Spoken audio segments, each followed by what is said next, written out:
오늘의 본문 말씀은 창세기 23장입니다.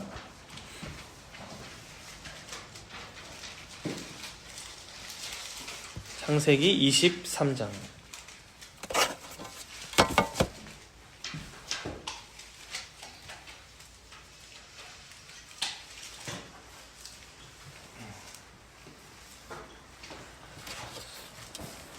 본문은 1절에서 20절 전체인데 제가 봉독은 1절에서 13절까지만 봉독하도록 하겠습니다. 봉독합니다. 사라가 127세를 살았으니 이것이 곧 사라가 누린 햇수라. 사라가 가나안 땅 헤브론 곧 기럇 아르바에서 죽음에 아브라함이 들어가서 사라를 위하여 슬퍼하며 애통하다가 그 시신 앞에서 일어나 나가서 헷 족속에게 말하여 이르되 나는 당신들 중에 나그네요 거류하는 자이니 당신들 중에서 내게 매장할 소유지를 주어 내가 나의 죽은 자를 내 앞에서 내어다가 장사하게 하시오. 헷 족속이 아브라함에게 대답하여 이르되 내 주여 들으소서. 당신은 우리 가운데 있는 하나님이 세우신 지도자이시니 우리 묘실 중에서 좋은 것을 택하여 당신의 죽은 자를 장사하소서. 우리 중에서 자기 묘실에 당신의 죽은 자 장사함을 금할 자가 없으리이다. 아브라함이 일어나 그 땅 주민 헷 족속을 향하여 몸을 굽히고 그들에게 말하여 이르되 나로 나의 죽은 자를 내 앞에서 내어다가 장사하게 하는 일이 당신들의 뜻일진데 내 말을 듣고 나를 위하여 소알의 아들 에브론에게 구하여 그가 그의 반머리에 있는 그의 막벨라 굴을 내게 주도록 하되 충분한 대가를 받고 그 굴을 내게 주어 당신들 중에서 매장할 소유지가 되게 하기를 원하노라 하매 에브론이 헷 족속 중에 앉아있더니 그가 헷 족속 곧 성문에 들어온 모든 자가 듣는 데서 아브라함에게 대답하여 이르되 내 주여 그리 마시고 내 말을 들으소서. 내가 그 밭을 당신에게 드리고 그 속의 굴도 내가 당신에게 드리되 내가 내 동족 앞에서 당신에게 드리오니 당신의 죽은 자를 장사하소서. 아브라함이 이에 그 땅의 백성 앞에서 몸을 굽히고 그 땅의 백성이 듣는 데서 에브론에게 말하여 이르되 당신이 합당히 여기면 청하건대 내 말을 들으시오. 내가 그 밭값을 당신에게 주리니 당신은 내게서 받으시오. 내가 나의 죽은 자를 거기 장사하겠노라. 아멘.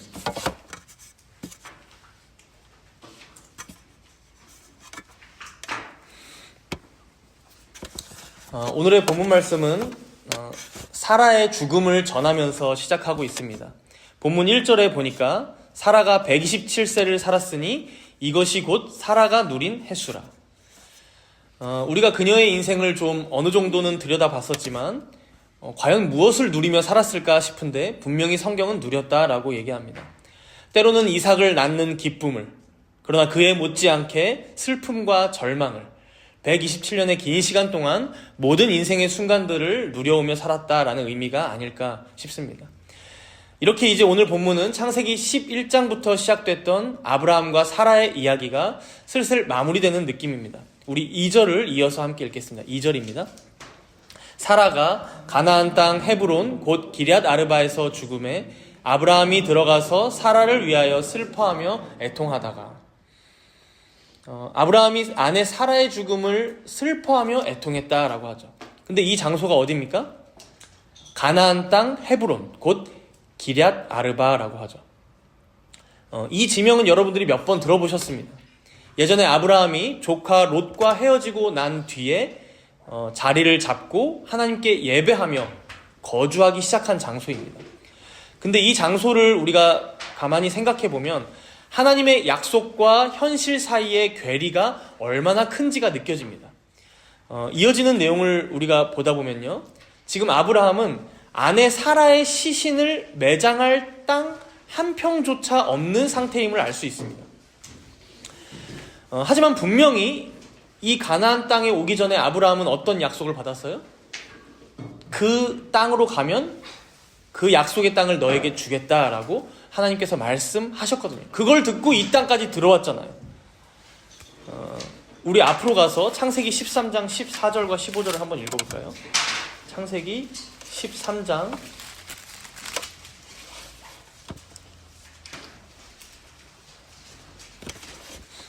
앞으로 가서 창세기 13장 14절 15절이에요. 그러니까 아브라함이 처음 가나안 땅에 들어와서 그리고 롯과 헤어지면서 어떤 약속을 들었는지 여기에 말씀에 나옵니다. 창세기 13장 14절 15절 함께 읽습니다. 롯이 아브라함을 떠난 후에 여호와께서 아브라함에게 이르시되 너는 눈을 들어 너 있는 곳에서 북쪽과 남쪽 그리고 동쪽과 서쪽을 바라보라. 보이는 땅을 내가 너와 내 자손에게 주리니 영원히 이르리라. 롯과 헤어지자마자 이 헤브론의 자리를 잡으려고 하는데 보이는 그 땅을 다 주겠다고 약속하셔서 거기에 살기 시작했어요. 근데 그게 벌써 60년 전 얘기거든요. 그러니까 마치 이삭이라는 자녀 하나를 낳기까지 정말 힘들었던 것처럼 하나님께서 주신 땅에 대한 약속 또한 어때요? 이제 사라가 죽었어요. 그리고 자신도 죽을 날이 얼마 남지 않았어요. 그런데 아내인 사라 한 명 매장할 땅이 없는 거예요. 지금 아브라함한테는. 물론 이게 당시 풍습과도 이제 고대 근동의 풍습과도 연관이 있던 것 같습니다. 요즘이야 우리가 돈만 많으면 땅을 살 수 있죠. 어디든 가서 좋은 땅을 보고 개인 대 개인으로 거래할 수 있잖아요. 그래서 외국인들도 우리나라에 땅을 사기도 하잖아요. 그렇죠? 그런데 고대 사회에서는 그게 거의 일어나지 않는 일이었습니다. 모두가 다 시족 사회를 이루고 있고요. 그러니까 가족이 아니면 이 마을에 못 들어오는 거예요. 어떤 마을에 외부인이 들어와서 그 땅을 사서 자신의 소유지로 삼아서 살아간다는 게 이게 돈만 있다고 되는 일이 아니었습니다. 개인의 결정으로 될 일이 아니었어요. 그래서 당시에 아브라함에게 이 땅이 없던 것과 관련해서 이제 두 가지 문화적 배경이 있던 것으로 보여요. 그래서 첫 번째로는 보통 고대 사회의 땅들은 조상들로부터 내려오는 땅들이었기 때문입니다. 조상들로부터 내려오는 땅. 그러니까 갑자기 내 때가 되어서 이 땅에 살기 시작한 게 아니라 우리 할아버지도 여기 살았었고 우리 고조, 증조, 할아버지, 할머니부터 여기서 쭉 살아오고 있는데 내가 어느 날 돈이 좀 궁하다고 해서 할아버지께서 주신 이 땅을 판다. 이거는 거의 있을 수가 없는 얘기였어요. 계속 나는 이 땅에서 살아야 됐기 때문에. 두 번째로는 땅을 사고 파는 것에는 공동체의 동의가 필요했습니다. 공동체의 동의. 그러니까 단순히 그 땅의 소유자 개인과 또 사고자 하는 사람 개인 사이에서 어떤 서로의 수요와 공급이 딱 맞는다고 거래가 이루어지는 게 아니라 그 땅이 속해 있는 어떤 마을이나 성읍이나 거기 살아가고 있는 모든 사람들의 동의가 있어야만 외부인, 타인에게 땅을 팔 수가 있었다는 것이죠. 쉬운 일이 아니라는 거예요. 그래서 이어지는 오늘 본문 3절과 4절을 보시면 이렇게 말씀하죠. 23장 3절과 4절입니다. 우리 2절 함께 읽겠습니다. 그 시신 앞에서 일어나 나가서 헷 족속에게 말하여 이르되 나는 당신들 중에 나그네요 거류하는 자이니 당신들 중에서 내게 매장할 소유지를 주어 내가 나의 죽은 자를 내 앞에서 내어다가 장사하게 하시오. 지금 아브라함이 먼저 누구 앞에서 얘기하고 있어요? 개인 대 개인으로 대화를 시도하고 있지 않아요. 헷 족속 앞에서 얘기를 시작합니다. 중요한 단어 헷 족속이죠. 그러니까 이 사람들이 지금 이 헤브론, 이 기럇 아르바 땅에 옛날부터 쭉 살아온 사람들이에요. 이들에 비하면 아브라함은 여기서 벌써 60년이나 살았지만 요즘에 여러분 한 동네에 60년 살기가 쉽습니까? 그러지 않죠. 그러나 이때는 60년이면 애기예요, 애기. 왜냐면 몇백 년을 여기서 계속 살아온 사람들이 사니까요. 그래서 여전히 뭐라고 아브라함이 자신을 소개해요? 해족속 앞에서? 나는 당신들 중에 나그네요 거류하는 자이니. 그러니까 여기에는 내 땅이라고는 한 평도 없는 나그네고 거류민일 뿐이다. 그래서 내 아내 사라가 지금 죽음을 당해서 이렇게 슬픈 중에도 이 시신을 매장할 땅, 내가 소유하고 있는 땅 한 평조차가 없다라고 지금 읍소하는 거예요.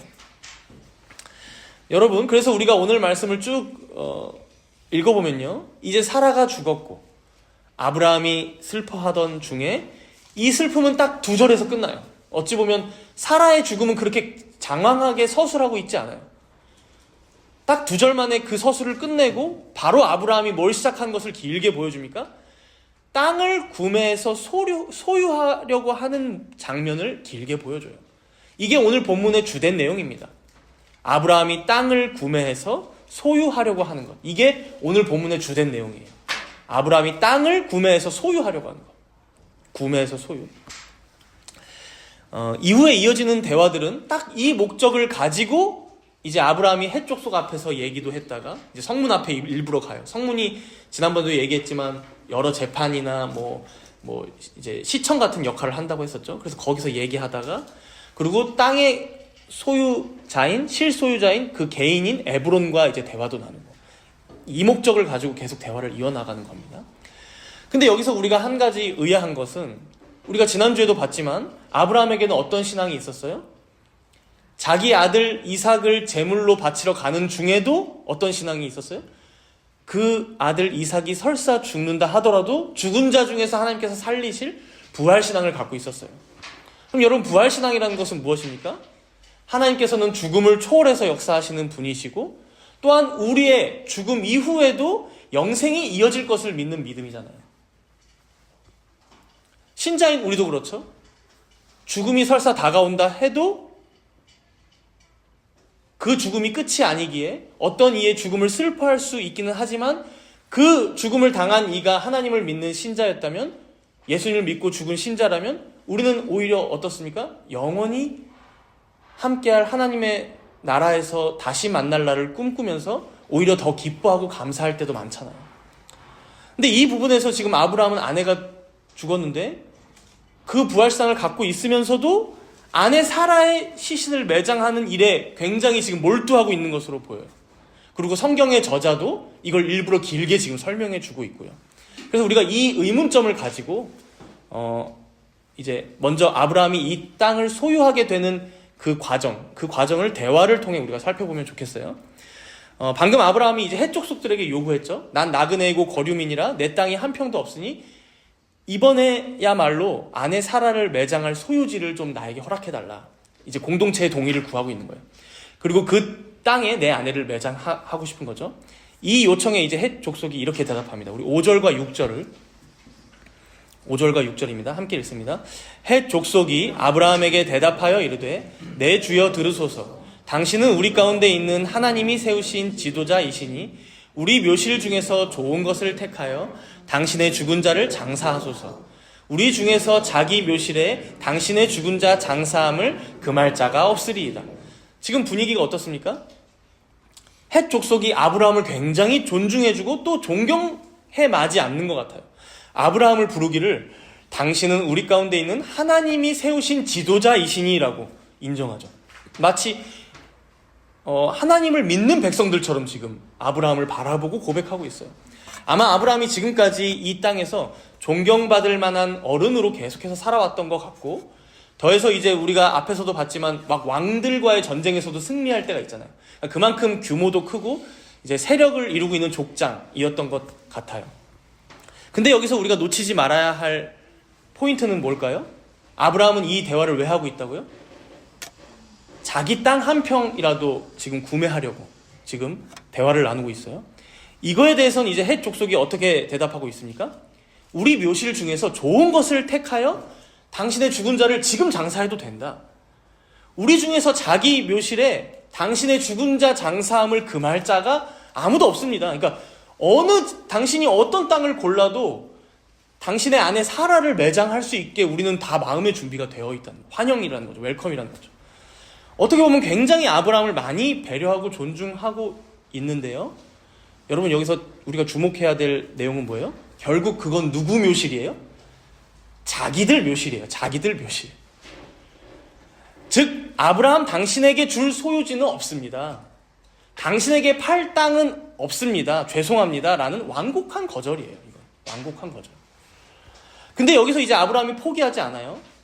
이제 아까 말했지만 고대 사회에서 땅에 대한 두 가지 문화적 배경 중에 두 번째가 뭐예요? 땅을 사고 파는 데에는 공동체의 동의가 필요하다. 그래서 헷 족속과 지금 대화를 나누잖아요. 그래서 이어지는 7절을 보면 이제 아브라함이 자리에서 일어나요. 뭔가 더 열변을 토할 준비를 하는 거죠. 그리고 더 정중하고 간곡하게 헷 족속을 향해 이렇게 말합니다. 8절과 9절이에요. 우리 8절과 9절 함께 읽습니다.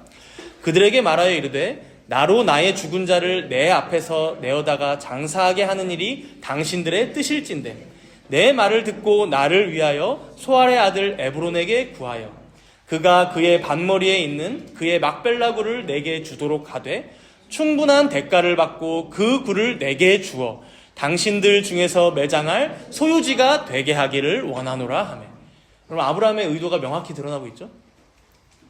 먼저는 헷 족속 전체에게 지금 부탁하고 있어요. 너희 공동체에서 이걸 좀 동의를 해달라. 일단 정말 그런 환영하는 마음이라면 좀 동의를 해줘. 내 소유주로 되는 것에. 그래서 저기 앉아있는 소알의 아들 에브론에게 말해서 그의 막벨라 굴을 내게 좀 주도록 해라. 그 굴이 얼마인지는 모르지만 내가 그 값은 충분히 지불할 테니까 그 굴을 내 소유지가 되게 해달라는 거예요. 내 소유. 빌려주는 거 말고 그냥 잠깐 무료로 무상 대여해주는 거 말고. 그러자 결국 10절에 보시면 이 헷족속 중에 당사자인 에브론이 앉아있어요. 지금까지는 이제 조용히 지켜만 보고 있었어요. 그러다가 안 되겠으니까 이제 11절에 보시면 이렇게 말하죠. 에브론이. 제가 읽을게요. 내 주여 그리 마시고 내 말을 들으소서. 내가 그 밭을 당신에게 드리고 그 소개굴도 내가 당신에게 드리되 내가 내 동족 앞에서 당신에게 드리오니 당신의 죽은 자를 장사하소서. 여기서 반복해서 3번 나오는 단어가 뭐예요? 드리다라는 단어로 이제 히브리어로는 뭐 나탄이라고도 하는데 나탄인데 내가 그 밭을 당신에게 드리고 그 속의 굴도 드리고 동족 앞에서 드리오니 죽은 자를 장사하소서. 에브론이 이렇게 3번이나 강조하면서 말하는 의미가 뭘까요, 여러분? 이 뉘앙스를 우리가 잘 봐야죠. 무상으로 제공해주겠다는 거예요. 팔기는 싫고 무상으로 줄 테니까 당신의 소유지로 할 생각은 하지 말고 그건 힘든 일이니까 빌려줄 테니까 마음껏 당신의 아내 사라를 여기에 매장해라라는 의미예요. 그런데 여러분, 우리가 세상에서도 사람들과 거래할 때 조심해야 할 게 있어요. 뭘 조심해야 돼요? 공짜를 조심해야 돼요. 공짜. 거기에 함정이, 트랩이 항상 숨겨져 있거든요. 왜 그래요? 사실 세상은 여러분 공짜가 없어요. 공짜가 없다는 말이 뭔가요? 만약에 지금 아브라함이 잘됐다. 내 돈도 굳었고 무상으로 준다고? 그럼 내가 여기다가 아내 사라를 빨리 매장해야지. 만 바뀌기 전에. 해서 아내 사라를 매장했다면 몇십 년이 흘러서 이삭이 죽었을 때는 어떻게 매장을 했을 수도 있어요. 그러나 아브라함을 전혀 모르는 에브론의 다음 때라던가 다다음 때의 사람들이 태어나면 어떻게 될까요, 여러분? 갑자기 이삭이나 그 뒤에 태어난 야곱이나 요셉에게 아브라함이 여기를 우리 선조 에브론한테 빌렸다고? 나는 아브라함이 누군지 몰라. 거기 내 땅이니까 다시 시신 빼. 이럴지 모른다는 거죠. 무료 제공이 언제 끝날지 모른다는 거예요. 그래서 이걸 다 고려해서 지금 아브라함은 공짜로는 받지 않겠다라고 지금 완강하게 나가는 거예요. 그래서 13절에 에브론에게 이렇게 말하죠. 13절 우리 다 같이 읽어볼까요? 13절. 그 땅의 백성이 듣는 데서 에브론에게 말하여 이르되 당신이 합당히 여기면 청하건대 내 말을 들으시오. 내가 그 밭값을 당신에게 주리니 당신은 내게서 받으시오. 내가 나의 죽은 자를 거기 장사하겠노라. 공짜로는 안 됩니다. 내가 값을 지불할 테니 그걸 받고 정당하게 그 땅을 내 소유지로 주십시오. 당신이 정말 그 정도의 환영하는 마음이라면. 에브론도 이제 아브라함의 이런 태도가 질린 것 같아요. 그래서 15절에 이렇게 말합니다. 우리 15절도 함께 읽습니다. 내 주여 내 말을 들으소서. 땅값은 은 400세겔이나 그것이 나와 당신 사이에 무슨 문제가 되리이까? 당신의 죽은 자를 장사하소서. 땅값은 은 400세겔이긴 한데 그게 당신과 나 사이에 뭐 따질 일입니까? 그냥 아내 사라를 장사하라니까요. 이제는 강하게 나가요, 에브론도. 근데 여러분, 여기서 이제 에브론이 말한 이 은 400세겔은요, 이 땅값을 그냥 알려준 게 아닙니다. 사실 지금 시세보다 엄청나게 부풀려서 굉장히 비싸게 불렀어요. 그러니까 사지 못하는 값을 얘기하고 있는 거예요. 이게 다른 땅값과 비교하면 알 수 있는데요. 나중에 거의 1000년이 지나서 이 땅 근방에 아라우나 타작마당이라고, 아라우나의 타작마당을 다윗이 사는 장면이 나오는데 거기가 예루살렘 성전의 터가 되거든요. 솔로몬 때에 가서. 근데 그 성전 터면은 사실 오늘 이 막벨라 굴보다는 훨씬 더 좋은 땅이고 넓은 땅이고 터도 더 깊고 좋을 거 아니에요? 근데 그걸 얼마에 파냐면 은 50세겔에 팔아요. 그러니까 1000년이 지났는데 인플레이션을 생각하면 여러분 인플레이션 감하고 비교해도 더 비싼데 훨씬 더 지금 이 1000년 전에 훨씬 더 비싸게 지금 말도 안 되게 부른 걸 알 수 있죠. 그리고 절대치를 생각해보면 이 은 400세겔은 우리 그 뭐 금 한 돈 두 돈 하잖아요. 은 1200돈이에요. 은 1200돈이고 그리고 이게 당시에 웬만한 노동자가 1년을 열심히 일하면 은 10세겔을 벌었대요. 그러면 이제 돈을 하나도 안 쓰고 몇 년을 일해야 돼요? 400세겔을 벌려면 40년을 뼈가 빠지게 일을 해야 마련할 수 있는 돈이에요. 그러니까 아마 몇십억, 많이 잡으면 뭐 100억 뭐 이런 정도의 지금 수준으로 이 땅값을 부른 게 아닌가 싶어요. 그러니까 어떤 의도가 있는 거예요? 지금 에브론한테? 나 이거 너무 비싸서 못 팝니다. 그러니까 당신 그냥 여기 빌려줄 테니까 그냥 쓰세요. 근데 이제 아브라함도 지독하죠. 이제 16절에 보시면 제가 읽습니다. 16절, 17절, 18절. 아브라함이 에브론의 말을 따라 에브론이 헷 족속이 듣는 데서 말한 대로 상인이 통용하는 은 400세겔을 달아 에브론에게 주었더니 그 자리에서 그냥 지불해요. 몇십억. 마므레 앞 막벨라에 있는 에브론의 밭, 곧 그 밭과 거기에 속한 굴과 그 밭과 그 주위에 둘린 모든 나무가 성문에 들어온 모든 헷 족속이 보는 데서 아브라함의 소유주로 확정된지라. 모든 공동체가 보는 데서 이제는 빼도 박도 못해요. 에브론은 자기가 말한 땅값이 있고 아브라함이 그 자리에서 달아서 그걸 줘버립니다. 그러니까 이제 그 땅은 누구 땅이 돼버린 거예요? 아브라함의 땅이 되는 거예요. 그러면 여러분 이제 우리가 생각해 봐야죠. 아브라함은 도대체 왜 이렇게 이 땅을 사지 못해 안달일까? 과연 뭐 이 땅이 10년이 지나면 땅값이 오른다, 혹은 뭐 여기 조금 있으면 개발된다, 이런 얘기 듣고서 지금 사는 건 아닐 거 아니에요. 아브라함의 이런 행동은요, 우리가 22장과 더불어서 생각해보면 22장에서는 그가 믿음으로 이삭을 하나님께 바쳤듯이 지금 23장에서는 이 땅을 믿음으로 구매했던 거예요. 믿음으로. 그럼 어떤 믿음일까? 우리가 그걸 두 가지로 오늘 정리하고 마치면 좋을 것 같아요. 먼저 첫 번째로 약속의 땅에 대한 믿음입니다. 약속의 땅에 대한 믿음. 아까도 봤지만 이 헤브론 땅이 어떤 땅인가요? 하나님께서 이 땅을 주시겠다 약속하셨던 땅이에요. 부동산 가격이 올라서가 아니라, 노른자 땅이라서가 아니라 하나님께서 주시겠다 약속하신 땅이기에 비록 지금은 내가 한 평도 갖고 있지 않지만 이제 살아도 죽고 자신의 죽음도 얼마 남지 않은 상황에서 하나님의 약속을 믿는 믿음으로 무리를 해서라도 이 막벨라 굴을 구매했던 거예요. 여러분 앞으로 가서 우리가 창세기 15장 13절에서 16절을 읽어봅시다. 창세기 15장 13절에서 16절이에요.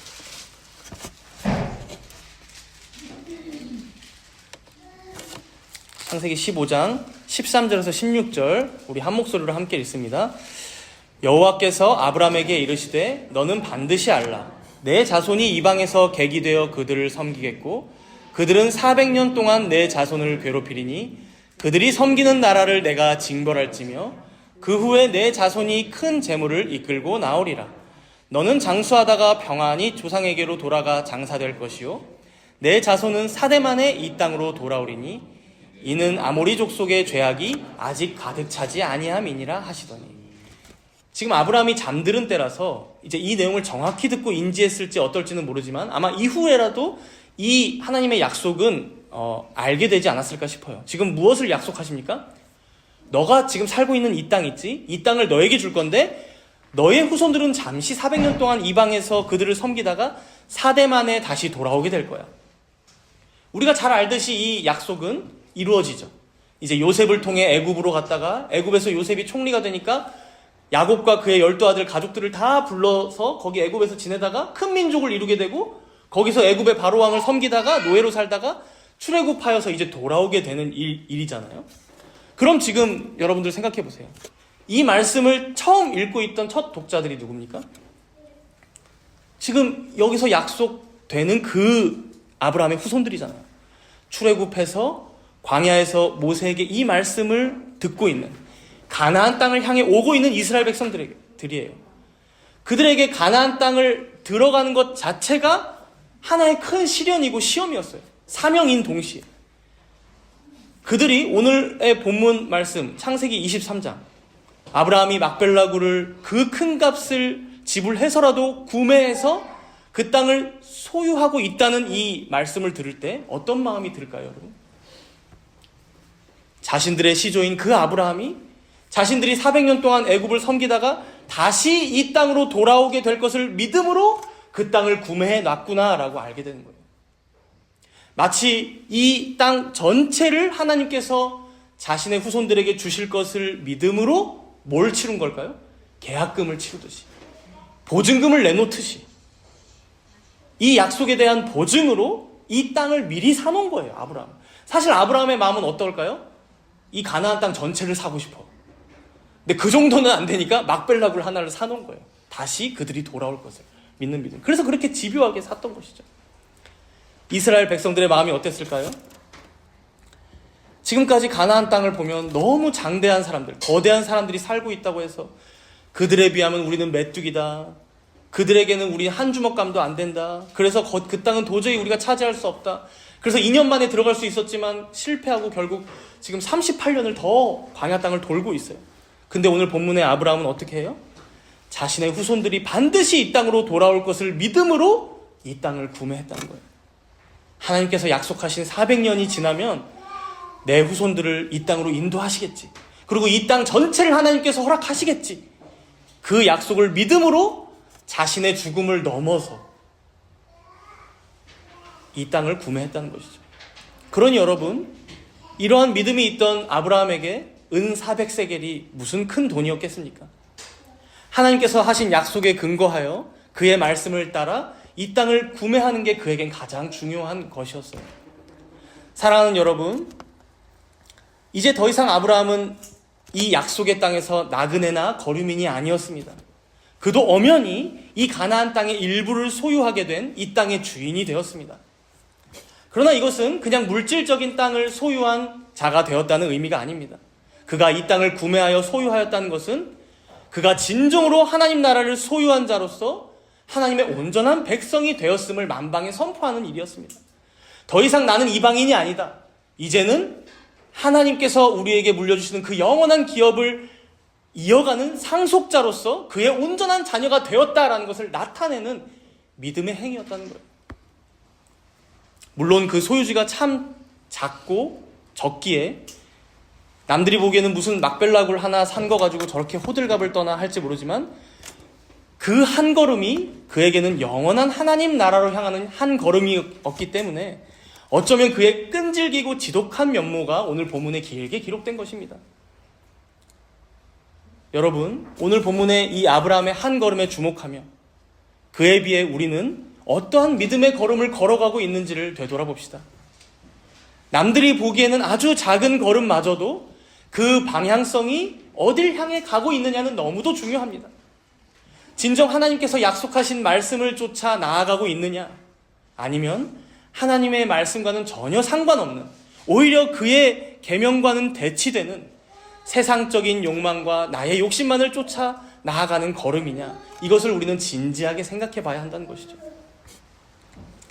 예수님께서는 하나님의 나라에 대해서 비유하며 말씀하시길 마치 땅에 떨어진 겨자씨 한 알과 같다라고 말씀하셨어요.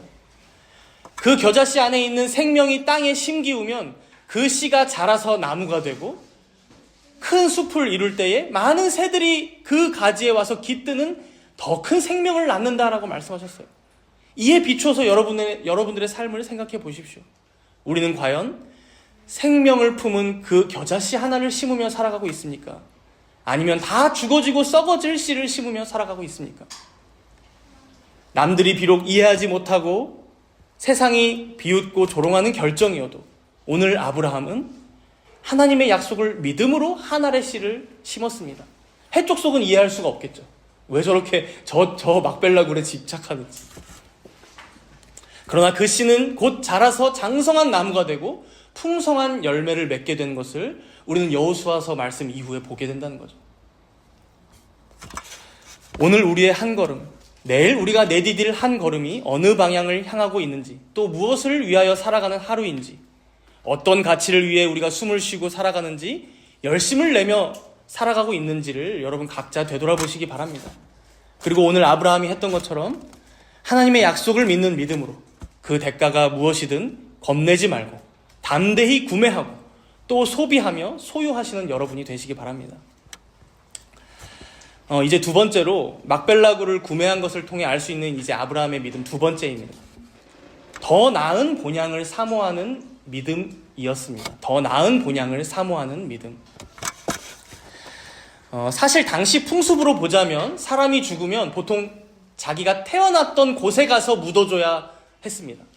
그래서 아브라함과 사라를 보자면 어디로 가야 합니까? 고향인 갈대아 우르로 가서 매장해야 옳았습니다. 근데 아브라함은 그렇게 하지 않고 굳이 헤브론의 땅을 사서 장사를 합니다. 이게 아브라함이 이제 당시 보통 사람들과는 다른 생각과 믿음을 가지고 살았다는 걸 보여주죠. 투자하는 데가 달라요. 자신의 돈을 쓰는 이유가 다른 거죠. 즉 아브라함은 자신이 태어났던 그 갈대아 우르를 고향이라 생각하지 않고, 아니 고향이겠지만 더 나은 본향을 어디로 생각하고 있는 거예요? 이곳 헤브론, 하나님께서 약속하신 이 가나안 땅을 자신의 더 나은 고향으로 여기고 여길 산 거예요. 그러한 자신의 믿음은 에브론의 밭, 특별히 이 막벨라구를 구매한 것으로부터 보여줬고, 이제 이후에 아브라함의 가족들 모든 사람들이 바로 여기 막벨라굴에 장사되게 됩니다. 그래서 이 아브라함의 믿음이 그 아브라함의 후손에게 계속 이어지는 것을 우리가 볼 수 있어요. 이걸 짧게 우리가 살펴볼게요. 먼저 우리 창세기 25장 가봅시다.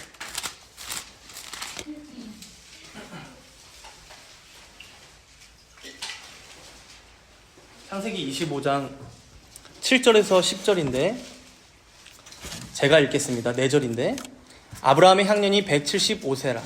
그의 나이가 높고 늙어서 기운이 다하여 죽어 자기 열조에게로 돌아가매.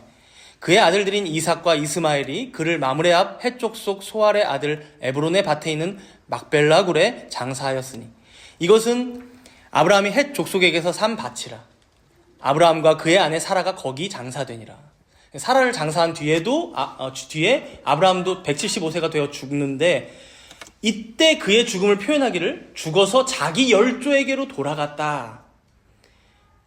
근데 어디에서 장사됐어요? 아브라함이 헷 족속에게서 산 밭에 이삭과 이스마엘이 장사했다라고 말씀하죠.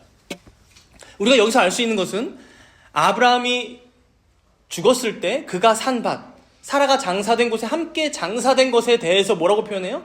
그의 열조에게로 돌아갔다. 이건 그의 열조, 조상들, 아담, 아벨, 에녹, 노아, 그들의 믿음을 조차 그들의 품에 안기게 되었음을 의미합니다. 지금 이 막벨라굴에 묻힌 것이. 근데 이게 아브라함뿐만이 아니었어요. 우리 한 명 더 살펴볼 텐데, 우리 창세기 49장. 창세기 거의 끝이에요. 50장이 끝나니까. 49장 29절에서 33절을 봅시다. 야곱의 유언이 나와요. 이제 아브라함의 손자죠. 아브라함이 이삭을 낳고 이삭이 야곱을 낳고 손자인데, 이제 야곱의 유언인데, 우리 49장 29절에서 33절까지 5절인데 우리 한 절씩 남자, 여자 이렇게 형제들, 자매들 순서대로 읽겠습니다. 먼저 형제들 29절 읽습니다. 그가 그들에게 명하여 이르되 내가 내 조상들에게로 돌아가리니 나를 햇사람 에브론의 밭에 있는 굴에 우리 선조와 함께 장사하라.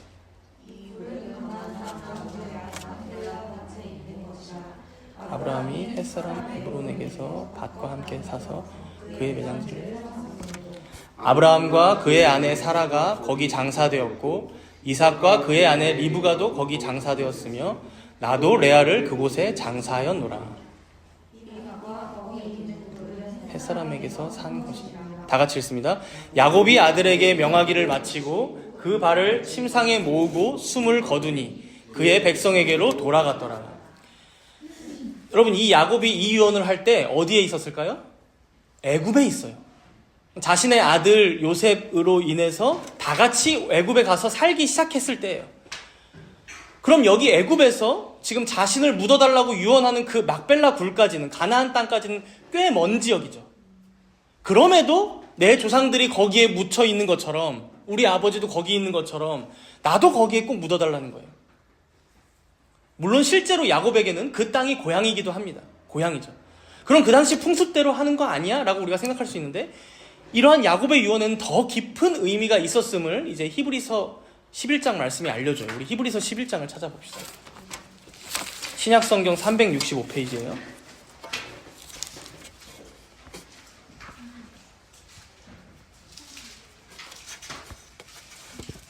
히브리서 11장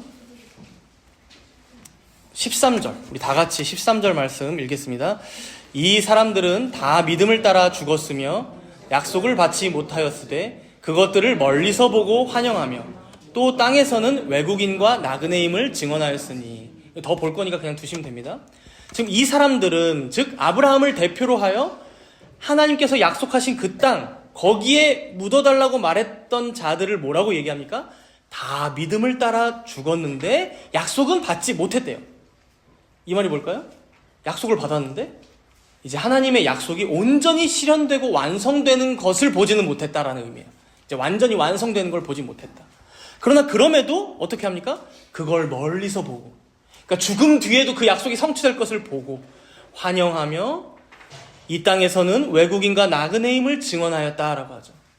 이건 이들이 그 가나안 땅, 헤브론 땅 그 자체를 진짜 고향으로 여긴 걸 넘어서서 오히려 그 약속의 땅이 진짜 가리키는 곳을 바라보고 믿었음을 알려주는 말씀이에요. 그래서 14절에 이렇게 말씀하죠. 14절은 제가 읽을게요. 그들이 이같이 말하는 것은 자기들이 뭘 찾아요? 본향 찾는 자임을 나타냅니다. 본향을, 그러니까 그 땅을 바라보면서 자신들의 본향을 더 바라본 거예요. 진짜 본향을 찾는 자들이기에 야곱도 애굽에서 죽기 전에 말하길, 나 저기 가나안 땅에 가서 묻어줘. 그리고 요셉도 여러분 50장 가서 죽으면서 유언하기를, 나 죽으면 유골이 남잖아, 뼈는 남잖아, 너희들 이후에 후손들 가나안 땅으로 돌아갈 때 내 유골 잘 가지고 가줘. 유언으로 남겨요. 그리고 그 유언대로 누가 그걸 들고 나갈까요? 친히 모세가 그걸 껴안고 자기가 친히 그 품 안에 안고 나와요. 출애굽할 때. 이게 왜 그렇다고요? 이어서 15절에 보면, 그냥 그들이 나온 바 본향을 생각했다면 오히려 갈대아 우르나 돌아갔겠지만 그러지 않고, 우리 16절이 핵심입니다. 우리 16절 말씀 다 같이 읽겠습니다. 히브리서 11장 16절. 그들이 이제는 더 나은 본향을 사모하니 곧 하늘에 있는 것이라. 이러므로 하나님이 그들의 하나님이라 일컬음을 받으심을 부끄러워하지 아니하시고 그들을 위하여 한 성을 예비하셨느니라. 아브라함, 이삭, 야곱, 요셉, 모세, 모든 믿음의 선조들이 그토록 가나안 땅으로 돌아가려 하고 약속의 땅에 묻히고자 했던 게 왜 그랬다고요? 그 땅이 자신들의 고향이라서가 아니라 뭐예요? 더 나은 본향, 곧 하늘에 있는 본향을 사모하는 믿음으로 그 약속의 땅으로 돌아갈 날만을 기다리며 살았던 거예요, 평생을. 사랑하는 여러분, 우리 또한 그들과 똑같이 하나님의 약속, 하나님의 나라가 이 땅에 온전히 완성되는 것은 다 보지 못하고 죽을 공산이 큽니다. 저는 어렸을 때 우리 주님이 나 살아있을 동안 재림하시겠지라고 믿으며 살았었는데, 이제 점점 나이가 먹다 보니까 곧 오시겠지만 내 때가 아닐 수는 있겠구나라는 이제 이러한 이제 여유도 좀 생기는 것 같아요. 그럼에도 여러분, 그러한 우리의 형편이나 어떤 상황이나 상관없이, 어떤 우리의 죽음이나 우리의 현재 여건과 상관없이 우리 또한 무엇을 보고 바라며 환영하며 살아야 하겠습니까? 언제나 우리가 돌아갈 영원한 본향이 있음을 생각하며 지내야 한다는 것입니다. 비록 그 조그만 땅 한 평 사는 거 별거 아니게 보이고 아무것도 아닌 것처럼 오늘 본문에 보이지만, 하나님의 약속이 이루어져가는 우리들의 한 걸음 한 걸음이기에, 때로는 오늘 아브라함과 같이 지독하게 전략적으로 그 땅을 구매하고자 하는, 즉 하나님의 말씀대로 살고자 하는 그 끈질김을 가지고, 또 한편으로는 우리의 이 걸음이 영원에 있다 있기에, 지금의 이 땅이 영원하지 않음을 알고 인정하며 여기서는 나그네와 외국인과 같이 이 땅에 미련을 두지 않고 그저 지나가는 나그네로 이 땅을 살아가는 삶, 이 두 가지 모두가 우리가 추구해야 할 바른 신앙이라는 것입니다. 하나님께서는 우리의 살아생전만이 아니라 우리의 죽음 이후에도 영원히 자신의 약속을 성취하실 것입니다. 설사 우리가 육신의 죽음을 맞이하는 그날이 찾아온다 해도 다시 죽은 자 중에 살리셔서 부활시키셔서 그 영원한 영광의 잔치에 하나님의 백성들 모두를 참여케 하실 것입니다. 오늘의 현실을 살아가면서도 영원에 있다 살아가는 삶, 이 땅에 두 발을 딛고 살아가면서도 하나님의 백성의 정체성을 잊지 않는 삶, 이 신앙을 놓치지 않는 여러분들이 되시기를 바랍니다. 오늘 말씀 앞에서 여러분의 현재의 삶은 어떠한지 각자 되돌아보고 회개하며 또한 결단하며 영원을 향한 한 걸음을 내디디며 살아가는 모든 정다문교회 성도님들이 되시기를 축복합니다. 함께 기도하겠습니다.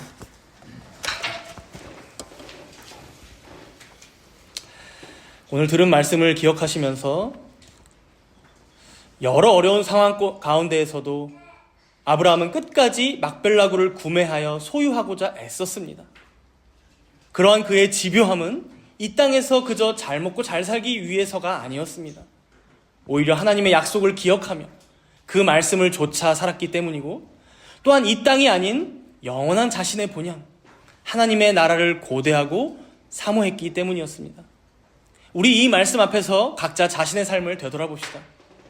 혹시 우리는 눈앞의 삶에만 급급하여 하나님의 약속을 다 잊고 살아가고 있진 않은지, 또 세상의 풍조에 휩쓸려 더 나은 본향을 향한 그 소망을 잃어버리진 않았는지 되돌아보며 회개하도록 하겠습니다. 또한 이렇게 갈대와 같은 신앙을 가지고 있는 우리들임에도 지금도 우리의 하나님이시라 일컬음 받으시기를 부끄러워하지 아니하시고 우리 모두를 위해 한 성을 예비해 놓고 기다리고 계시는 우리 하나님께 잠시 동안 회개와 감사의 간구로 함께 기도하도록 하겠습니다.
사랑의 하나님, 오늘 말씀을 통해 다시금 우리의 신앙을 되돌아보게 하시니 감사를 드립니다. 아브라함은 비록 나그네와 같았지만 하나님께서 약속하신 땅을 바라보며 살았습니다. 그는 막벨라구를 구매함으로 보이는 현실보다 하나님의 약속을 더 신뢰하는 믿음을 증거하였습니다. 주님, 우리의 믿음은 얼마나 연약합니까? 눈앞의 어려움에 쉽게 좌절하고 세상의 유혹에 흔들리며 하나님의 약속을 잊고 살 때가 얼마나 많은지요. 우리의 연약함을 용서하여 주시고 우리 믿음의 선조들이 증거했던 그 믿음이 우리에게도 있게 하여 주시옵소서. 주님께서 우리를 위해 영원한 본향을 예비하셨음을 기억하게 하시고 이 땅에서 나그네처럼 살아가는 동안에도 하늘의 소망을 잃지 않게 하여 주시옵소서. 이번 한 주간 동안도 매일의 삶 속에서 하나님의 약속을 기억하며 믿음으로 살아가고 담대하게 나아갈 수 있도록 여기 모인 주의 백성들에게 은총을 베풀어 주시옵소서. 모든 말씀 감사드리오며 우리 주 예수 그리스도의 이름으로 기도드리옵나이다. 아멘.